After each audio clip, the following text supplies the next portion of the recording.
where they've taken over all the cleaning women's jobs on the hotels on the beach. And I got 2 black cleaning women saying, Dr. Anderson, we're going to the Supreme Court and sue because we can't even get jobs in Florida anymore because the Hispanics control everything in South Florida, and they say nothing goes to anybody unless it comes through Hispanics. They control the government and all the businesses.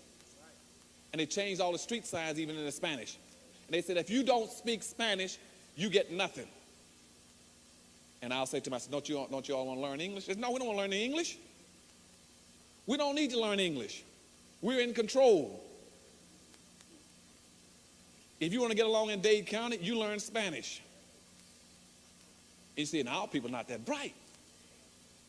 See, instead of our people learn how to play the game, like in this whole issue with Ebonics, for instance, they chastise our black kids, same civil rights leaders. Who got the audacity talking about black kids should let black kids speak Ebonics and black English? That's terrible.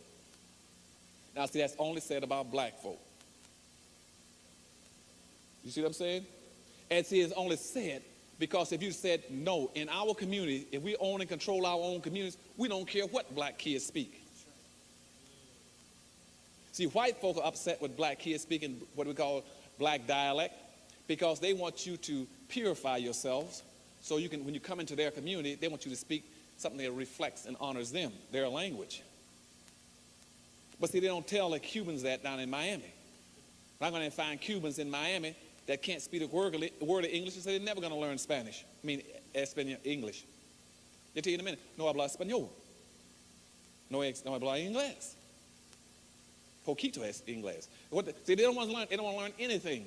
They say, because in my neighborhood, you're going to come on my turf and learn my language. And see, if we'd have had some respect for our children, we'd be protecting them and saying, as long as our kids can stay in their neighborhood, the whole point of any language is to communicate. As long as people understand what you're talking about, there is no good language and bad language. All language is good as long as it communicates.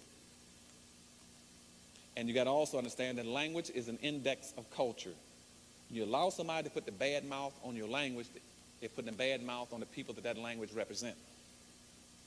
So now let me get to the next point. Next point that's going to drive us into this thing going to be technology.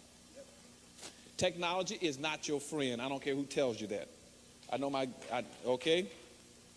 I always hear people telling me, I come in all the time and say, oh man, you get a computer in your house, you can overcome racism.